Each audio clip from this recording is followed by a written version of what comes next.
Hi, I'm Dan Nardiello and you're watching Stretty News TV. And then, you know, from your time in and around the first team at Carrington, so when you made your debut in 2001 and you played a few times up until sort of 2003, wasn't it? 2004, you went to Barnsley, I think. Yeah. In and around those couple of years that you were at Carrington, presumably trained with the first team and what have you, was there any kind of amusing anecdotes that you're at liberty to, shall we say, disclose? Like anything amusing from either training or matches? You know, I'm not asking for anything controversial here, just amusing stuff regarding players or... I think the jokers of the pack when I was there, the two that I found hilarious were David May and Ryan Giggs. Right. I think it's always banter in football change rooms and stuff like that, but them two were just really funny guys. And I do remember we had to when we first signed, all the youth team players had to go in and kind of have an initiation service type thing where we had to get you doing different things, and I don't think it's appropriate to say all the things that we had to do in them things, but I can just remember that they played the spoon game, David May and Giggs with Alan Tate actually. Right. And that's trying to smack the spoon off people's heads, and then there was Giggsy was playing it with Tatey. Yeah. And David May was obviously behind Tatey, smashing him as hard as he could with the spoon. Tatey's thinking, how is he doing that hard with Giggsy's doing that hard with his weapon?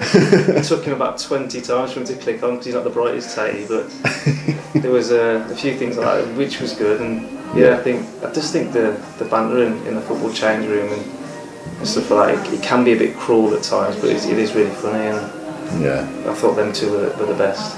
And then, were there any times, Christmas dues during that period or nights out, any amusing sort of nights out you would have had around that era with any of the lads? I went on a few Christmas dues, they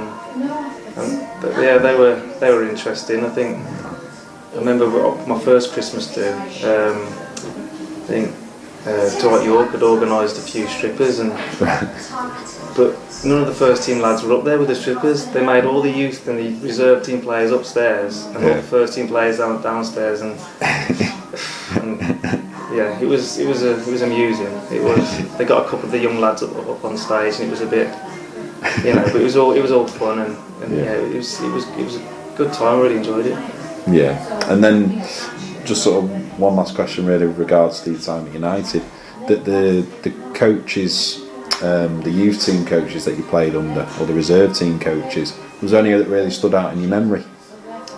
Yeah, I think the one that really will stick in my memory was probably Neil Bailey, because he was the under-17s manager when I first went in, and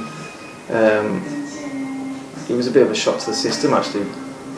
The first few months of pre-season and stuff like that, I wasn't expecting it to be as tough and as intense as it was, but it was all part of the Man United way. You need to be fit, you need to be hard-working, you need to get to a certain level to play and compete. And then it was tough the first few months of signing because it wasn't what I expected, but I really enjoyed it. And Neil Bay is probably the one to stick in my head, but there was plenty of good coaches there. There's Ricky Shrager was there, Brian McClare. There was good ones about him.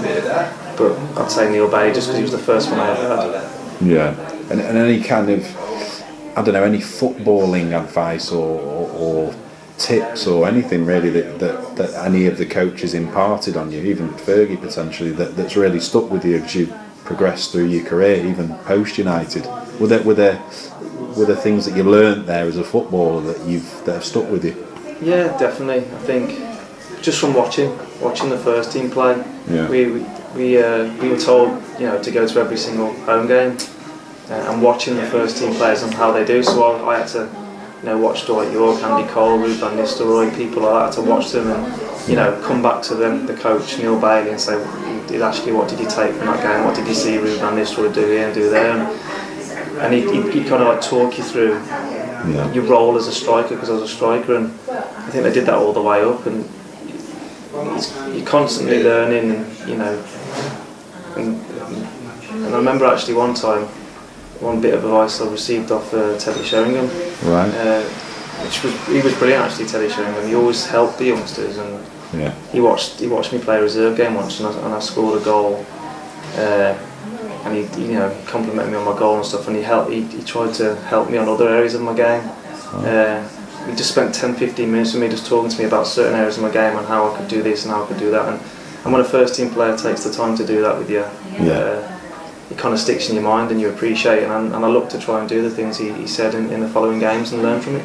Fantastic, yeah, it sounds like a very comprehensive schooling that you get, obviously coming through the ranks. I was going to ask you, obviously, of the handful of games you played in the first team, who were the players? I mean, obviously, you know, all fantastic players at United, but when you played alongside them, because you always get that different perspective, don't you? You see little things and you just think, wow, that guy's magic. Who were the players that you just thought, you know, you can see why he is top class?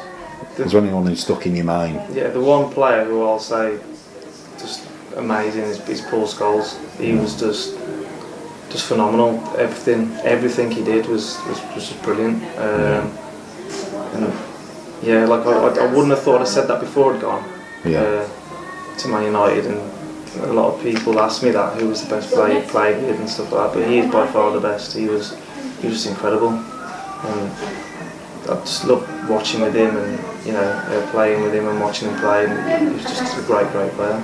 And was that both training and playing the actual game alongside him? There was just something about him on a football field. Yeah, just the one I just remember he played in a reserve game once. He was coming back from injury and he played in a reserve game with me, and every run I made, he seemed to, you know, just find me, and you know, his passing, his goal scoring, he was just outstanding. And really, like, even in training, when I remember they used to play this game where you had to hit a bench from like 40 yards, and he was just hitting it first time every time. And it's just his technique, everything about his game was just brilliant. Right, fantastic. Right, and then sort of moving on to post United a little bit. Do you remember the kind of your emotions, obviously, when it emerged that you'd be leaving Old Trafford? Yeah. Were you disappointed to leave? I think I was disappointed, obviously. Yeah, I had a meeting with Ferguson, and he said to me, look, I could give you another year contract and see what happens, but I think it's best if you go out and gain first team experience and play, like, you know, regularly in the league. And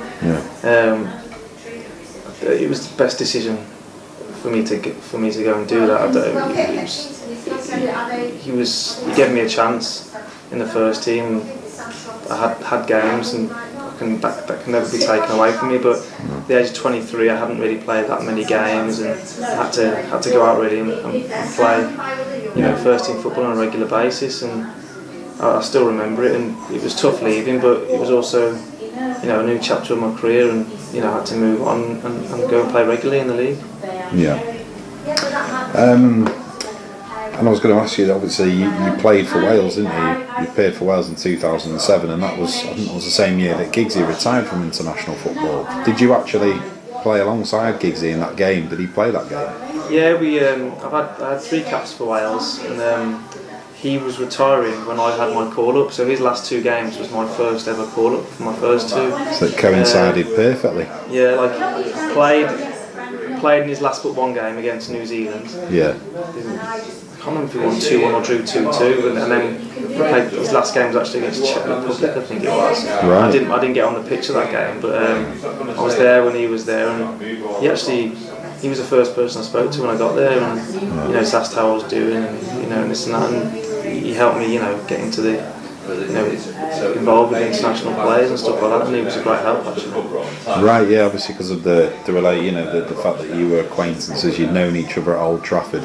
Yeah. You kind of reinitiated sort of where you left off in that respect. Yeah, pretty much. He just, you know, we all meet up at the hotel, and I just happened to see him first, and he came over, and, you know, just he had a little chat, and, you know, said any help you need or anything like that, you know, just don't be afraid to ask. And yeah, he was great. Yeah, it was great to have him there and help me, you know, settle in. Right, and then I was going to ask, since you've left Old Trafford, you've still got a soft spot for United, obviously, aside from Coventry, one of the teams that you follow and you want to be successful. Do you ever get to games at Old Trafford? I mean, I know you play yourself most Saturdays and what have you, but do you ever get a chance to get to Old Trafford to watch games now, just as a spectator? You do, actually, yeah. The last one I went to was when they beat Olympiacos in the second leg, and it was pretty. You basically picked the best game all year. Best game of the season, yeah. That was the one I went to this year, because we had no game it was a Tuesday or Wednesday night, but we had no game at Bury. So I managed to get hold of a ticket and went with my father-in-law and brother-in-law, who were big United fans, and it was a good night, good day. Fantastic. And I mean, I suppose I'll ask you about, the current situation really at United. It's been a strange season, isn't it? Obviously Sir Alex leaving, and all Reds expected it to be a very difficult period of transition, but maybe it sort of surpassed that expectation in a sense. How have you summarised this year, and do you think ultimately it was the right decision for United to move on and maybe try and bring in another manager? At the beginning I thought, it's going to take time, and for a new manager to come in, especially trying to replace Sir Alex Ferguson, it's a massive job, isn't it? But I think, me personally, I think for a team to win the league and then, looks like they're not even going to make the Europa now, which is probably a good thing in the long run. But I think it's too much of a dip. Looking at it now, I probably think it's probably the right thing to do to get a new manager in. You can maybe take the club forward and get them back to the top team in the country, like where they deserve to be, really. Yeah. So I'm one of the guys who thinks it probably was the right thing to do. So I'm really interested to see what they get in now.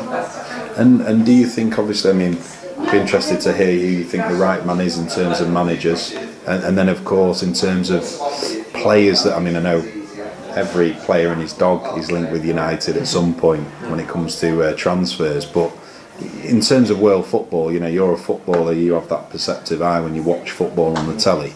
Which players have caught your eye that have been linked with United that you thought, he's the man they need at the moment? And in terms of managers, do you think Louis van Gaal is the right man? Because rumours indicate he will be coming in. The rumours do say, and the odds look pretty strong now that he is going to be the next guy in charge, and I think it would be a really good appointment. Yeah, he's obviously got the experience. He's got the knowledge of players. Yeah. I think he could attract players as well. Players that I like the look of, is it Strootman? Does he play for one of the German sides? Yeah, I think so. And then Cruz as well. Tony Cruz. He looks special, that guy. He looks really good, and whoever comes in, I think they've got a big job on their hands. But I think United need to go for a name, really. Someone who's got some kind of pedigree and done well in the game. Yeah. Van Gaal would be the man. Right. And then moving on to yourself now, obviously playing at my local side, Bury. Great club, always been a great family club. Bit of a sleeping giant in the lower leagues in some senses, because it is a big club, Bury. It's a club that has, thankfully, seen investment in the last couple of years, and it does have aspirations for the forthcoming seasons. I spoke to you, over the weekend, and you obviously sound quite confident that you're going to do pretty well next year. I think so. I think, like you say, there's been the new chairman's come in, and he's a great asset to the club. I think he's putting money in. He wants to do everything the right way, and he wants to be a championship club, like you say. Bury is a big club, and I think with the chairman now, I think he's got the right ideas for the club and where he wants them to go, and he's appointed David Flitcroft as manager, who, in my opinion, is a really, really good manager, and I think he's shown since taking over how well he can do in such a short space of time. And I think Bury's probably, without being disrespectful to League Two, it's a bigger club than League Two, and now especially with the chairman and the manager and the players are looking to come in, I think we've got to be looking for promotion next season, especially with that form towards the end of the season, with a few more players, which I'm sure the manager will sign. And I think there's no reason why we can't finish that top three next year. And obviously it's a club that you had spent a short period there on loan in the past, prior to the investment. Is it quite noticeable, the difference now in terms of the ambitions of the club, the infrastructure, the whole feel of the club? when you went back and you've now signed the 18-month contract, I think it is. Yeah, absolutely. The one thing they said to me when I was about, when they wanted me to come down and sign in January, they were like, "You've got to come along, come and see the place.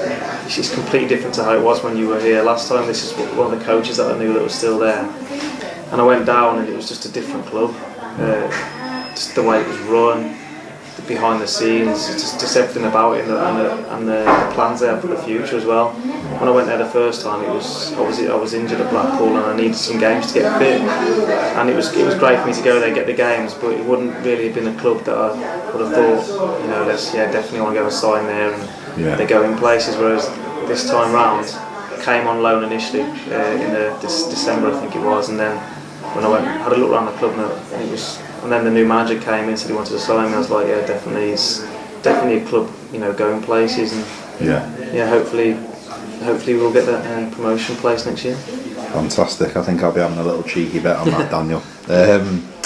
And then sort of to end up as well, I suppose, in keeping with Bury and the whole sort of buzz, I suppose, that is surrounding the town and the club now.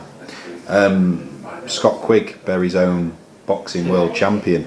It's been strongly rumoured, in fact confirmed by Eddie Hearn, that they're looking to put a stadium show at Gig Lane, or as Scott joked, Quigg Lane for the night, the JD Stadium now, at some point during the summer.